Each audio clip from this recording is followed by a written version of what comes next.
दोस्तों, माँ और बाप माँ और बाप अपनी औलाद के लिए क्या मायने रखते हैं, इसको आपको समझाने की ज़रूरत नहीं है। जिसने पिता की मार और सूरज की गर्मी को बर्दाश्त कर लिया, तो उसको किसी के सामने झुकने की ज़रूरत नहीं पड़ती है। इसी तरीके से माँ का भी ज़िंदगी में एक अलग ही स्थान होता है। तो आज आपके सामने एक ऐसी कहानी लेकर के चल रहा हूँ जो आपको लाइफ में बहुत कुछ सीख दे करके जाएगी। जय श्री कृष्णा दोस्तों, मैं हूँ इदल यादव और आप देख रहे हैं मेरा यूट्यूब चैनल सच का सफ़र स्टोरीज। हरिराम नाम का एक व्यक्ति होता है और उसकी पत्नी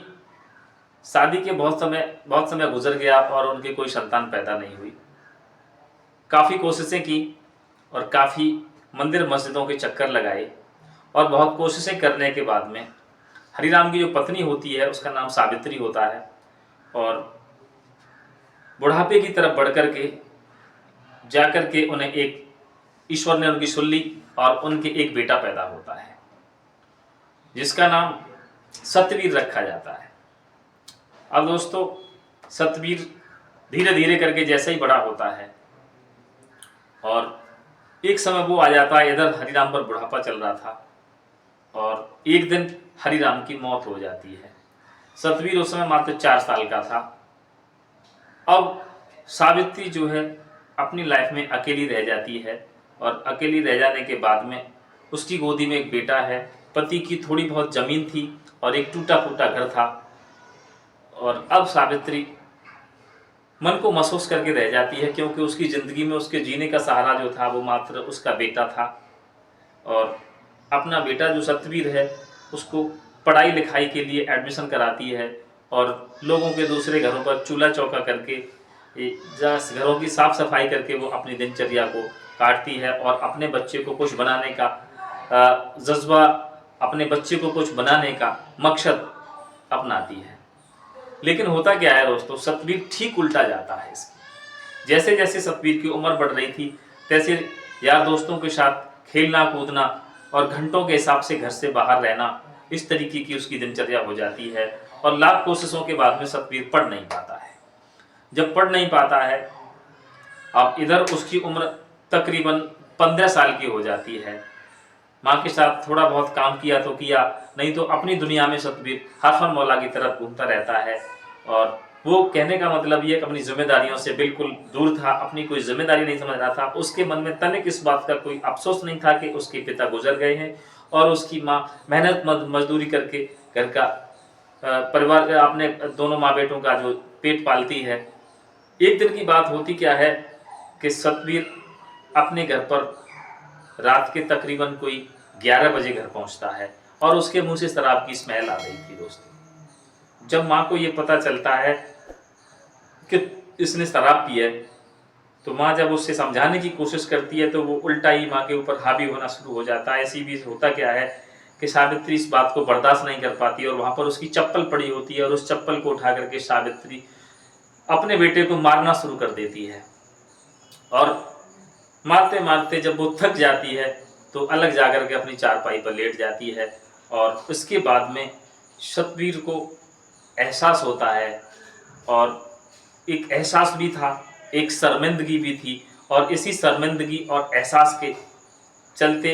एक पॉलीथिन में रोज़मर्रा के जो उसके पास एक दो कपड़ा होते हैं पहनने के, उन कपड़ों को एक पॉलीथिन में रखता है और रात के अंधेरे में सतवीर अपने घर से फरार हो जाता है। जाकर के बड़े रोड पर पहुंचता है और किसी गाड़ी के द्वारा उसको लिफ्ट दे दी जाती है और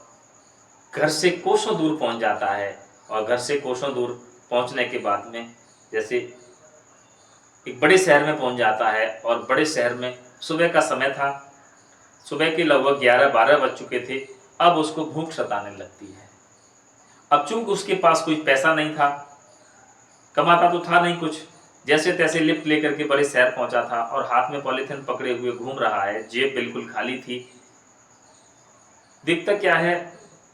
एक होटल पर पहुंच जाता है और एक होटल पर पहुंचने के बाद में होटल का जो स्टाफ था उससे कुछ खाने के लिए कहता है और कहता है मेरे पास पैसे नहीं है। तो होटल के जो स्टाफ में जो लड़के थे उससे कह देते हैं कि आप ऐसा कीजिए, मैनेजर साहब बैठे हुए हैं उनसे बात कर लो, बाकी अगर हम तुम्हें खाना देते हैं तो हमारे ऊपर डांट पड़ेगी और हमें भला बुरा सुनना पड़ेगा।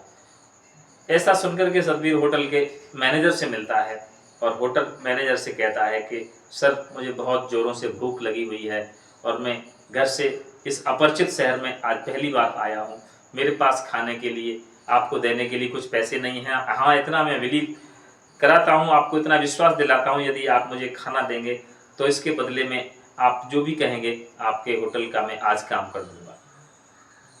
होटल मैनेजर दयालु हृदय का था, उसको उस बच्चे पर दया आ जाती है और वो इशारा कर देता है तो इधर उसको होटल के वर्करों के द्वारा खाना परोस दिया जाता है। और सतबीर की जब भूख शांत होती है और भूख शांत होने के बाद में वो पुनः मैनेजर साहब के पास पहुंचता है और उनसे कहता है कि सर बताइए मुझे क्या काम करना है। तो होटल का मैनेजर उस लड़के से पहले तो ये कहता है कि नहीं तुम ऐसा करो, तुम यहाँ से चले जाओ, हम बच्चों से काम नहीं कराते हैं। लेकिन इसके बाद में भी उसके ज़्यादा समझाने पर, ज़्यादा रिक्वेस्ट करने पर मैनेजर बर्तन वाड़े साफ कराने का काम उसको दे देता है और सतबीर उस काम को अच्छे से 2 से ढाई घंटे में पूरा काम फिनिश कर देता है दोस्तों। इसके बाद में होता क्या है कि ये पूरा काम जब खत्म हो जाता है उसके बाद सतबीर के दिमाग में एक चीज़ आती है कि क्यों ना मैं इन मैनेजर साहब से ही बात कर लूँ और इसी पर शायद होटल पर मेरा गुजारा चलता रहेगा। जिसके चलते हुए पुनः जब गुजारिश करता है तो सतबीर से मैनेजर पहले तो मना करता है, लेकिन चूंकि जिस तरीके से उसने अपना काम किया था उस काम को देखने के बाद में मैनेजर के मन में एक लालच सा जग जाता है और वो बगैर मजदूरी दिए सिर्फ खाने के बेस पर कहता है कि तुम होटल पर काम कर सकते हो, लेकिन इसके बदले में आपको कोई सैलरी नहीं दी जाएगी, आपको सिर्फ 2 वक्त का खाना दिया जाएगा। और इसके बाद वो वहीं पर रुक करके रह जाता है। अब सतबीर अपने काम में बहुत लगन और मेहनत के साथ वो अपना काम करता है और धीरे धीरे इस बात को 2 साल गुजर जाते हैं। और 2 साल गुजरने के बाद में दोस्तों होता क्या है, अब एक दिन की बात होती है, मैनेजर को एकदम एक काम आवश्यक काम आ जाता है। इधर सतबीर होटल के सभी रूल्स एंड रेगुलेशंस को अच्छी तरह से समझ चुका था, होटल के क्या नियम होते हैं, होटल का बिजनेस को कैसे किया जाता है, इन सारी चीज़ों को समझ चुका था। और इन चीज़ों के चलते हुए सतबीर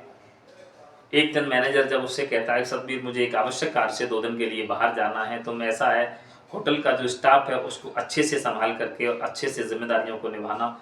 और इस तरीके से होटल का मैनेजर 2 दिन की छुट्टी पर चला जाता है। जब वो 2 दिन की छुट्टी से वापस लौटता है, इसी बीच में सतबीर अपने काम को बहुत अच्छे से अंजाम देता है, हर आए हुए कस्टमर्स का बहुत अच्छे से ख्याल रखता है और किसी तरह की कोई प्रॉब्लम नहीं होती है। सतबीर के इस तरीके से स्टाफ को हैंडल करने के बाद में स्टाफ भी संतुष्ट होता है, चूँकि उसका व्यवहार एक अलग व्यवहार बन चुका था, वो सरल व्यवहार का हो गया था। और उसके बाद में जैसे ही मैनेजर आप वापस आकर के स्टाफ से इसके बारे में जानकारी लेता है तो कहीं किसी तरह की प्रॉब्लम उसको इस तरीके की नहीं दिखती है। उसके बाद में मैनेजर और इस बात से संतुष्ट होता है और धीरे धीरे होता क्या है कि अब होटल का जो मैनेजर है बगैर किसी परेशानी के, बगैर किसी बात के, अगर उसको कोई काम आता है तो निसंकोच वो सतबीर के ऊपर डाल करके और अपना चला जाता है। एक दिन की बात है दोस्तों, होता क्या है बगैर इन्फॉर्मेशन के होटल पर एक व्यक्ति आता है एज ए कस्टमर और आकर के वो खाने की कहता है। सतबीर उस दिन होटल पे था और होटल का मैनेजर एब्सेंट था। उसके बाद में सतबीर जैसे ही उस गेस्ट की आवभगत करता है, उसको टेबल पर रख करके और जहाँ चेयर पड़ी थी टेबल सामने लगा करके और चेयर पर बैठालता है और पूछता है कि ये सर आपको क्या खाना है, बहुत अच्छे से हैंडल कर रहा होता है। तो उस व्यक्ति के द्वारा जो चीज़ें बताई जाती हैं, जिन चीज़ों की डिमांड की जाती है, उन चीज़ों को उसके सामने सतबीर परोसता है। और जैसे ही जब वो व्यक्ति खाना खा रहा होता है उसी बीच उस खाने में कुछ कमियां बता करके वो व्यक्ति एकदम से सतबीर पर भड़कने लगता है और तेज आवाज़ में बात करने लगता है। तो सतबीर एकदम से हाथ जोड़ करके उस व्यक्ति के सामने उसकी अनल विनय कहता है सर बताइए अगर कोई प्रॉब्लम है तो मैं इसको चेंज करा ले रहा हूँ। और इसी बीच होता क्या है, उस व्यक्ति की तेज आवाज़ सुन करके होटल का जो स्टाफ होता है वो सब वहाँ पर इकट्ठा हो जाता है दोस्तों। और जब होटल का स्टाफ इकट्ठा होता है तो उसमें कुछ आदमी ऐसे भी थे जो 3 से 4 साल पहले जो काम कर रहे थे और होटल में जो जो पुराना स्टाफ उस व्यक्ति के पास पहुंचता है, तो उसमें से एक दो जो व्यक्ति थे जो उस व्यक्ति को पहचानते थे, वो एकदम से हाथ जोड़ करके उस व्यक्ति का अभिवादन करते हैं। तो सतबीर ये सब देख करके चक्कर में पड़ जाता है और उस व्यक्ति से अपने स्टाफ से पूछता है ये व्यक्ति कौन है। तो उनमें से एक व्यक्ति कहता है ये कोई और नहीं, होटल के मालिक साहब हैं और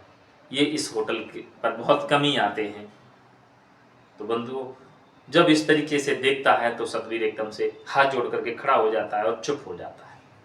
उसी समय उस व्यक्ति से होटल का जो ऑनर होता है वो पूछता है कि ये लड़का कौन है और मैनेजर कहाँ है। तो वो व्यक्ति पूरी बात बता देता है, कहता है मैनेजर साहब अक्सर छुट्टियों पर जाते रहते हैं और इसका नाम सतबीर है, आज इसको 2 साल हो गए, ये यहीं पर रुकता है यहीं पर, और बगैर तनख्वाह के ये यहाँ पर अपना पेट भरता है और रहा करता है। दोस्तों, उस लड़के की जो कस्टमर्स को हैंडल करने का जो टैलेंट था, उस टैलेंट को देख करके होटल का ऑनर गदगद हो जाता है और उसी समय वो मोबाइल से उस मैनेजर को संपर्क करता है और होटल के मैनेजर से कहता है कि मुझे अब तुम्हारी ज़रूरत नहीं रह गई है, क्योंकि तुम गैर जिम्मेदार आदमी हो, बगैर बताए छुट्टी मारते हो और मैंने तुम्हारी जगह पर एक नया मैनेजर रख लिया है। और उसी दिन होटल का मैनेजर डिसमिस कर दिया जाता है और होटल के मालिक के द्वारा सतबीर को एज ए मैनेजर सेलेक्ट कर दिया जाता है। अब तो दोस्तों सतबीर की पोस्टिंग हो चुकी थी, कहने का मतलब उसका मैनेजर के लिए उसका जॉब लग चुका था। अब सतबीर अपनी लाइफ में और मेहनत करता है और इतनी मेहनत करता है कि उसका होटल जो है दिन दूनी रात चौगुनी तरक्की करने लगता है। अब होटल का मालिक भी उस लड़के के, नया जो लड़का सतबीर रखा हुआ था, मालिक की नज़र में तो वह नया ही था, तो उसके बारे में अच्छे से जानकारी लेता रहता है और धीरे धीरे समय गुजर रहा होता है। अब सतबीर का आना जाना होटल के ऑनर के घर तक हो जाता है। चूँकि हिसाब किताब का जो लेन देन होता है तो होटल का ऑनर ज़्यादा आ नहीं पाता, जैसे कि मैं आपको वीडियो में बता रहा था, और सतबीर को पैसा लेकर के जाना होता है।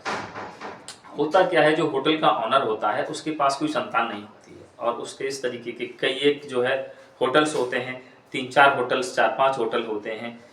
तो इधर उस होटल की जो ऑनर की जो पत्नी होती है वो अक्सर अपनी लाइफ में, चूँकि बुढ़ापे की कगार पर दोनों ही थे और वो अक्सर उसकी पत्नी जो है बीमार रहती है और जिसके चलते वो अपने पति से कहती है कि क्यों ना हम इस लड़के को गोद ले लें।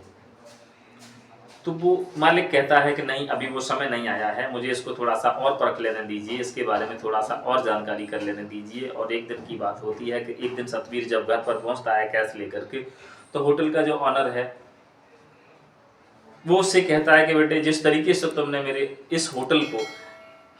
दूनी ऊंचाइयों पर पहुंचा दिया, तो मैं चाहता हूँ कि तुम मैनेजमेंट से ऊपर हट करके, यानी जनरल मैनेजर कहूँ, यानी कहने का मतलब मेरे और जो होटल हैं उन सब के ऊपर आप रहेंगे और उन सारे होटलों का जो कारोबार है ये सब मैं तुम्हारे ऊपर सौंपता हूँ। और सतबीर जब इस तरीके की बड़ी और जिम्मेदारी मिल जाती है तो अब उसकी लाइफ में कठिन परिश्रम और बढ़ जाता है और सतबीर एक एक होटल पर टाइम टू टाइम जाता है और वहाँ की पूरी जानकारी लेता है, क्या कौन सा वर्कर रखना है, मैनेजर क्या कर रहा है, क्या कितना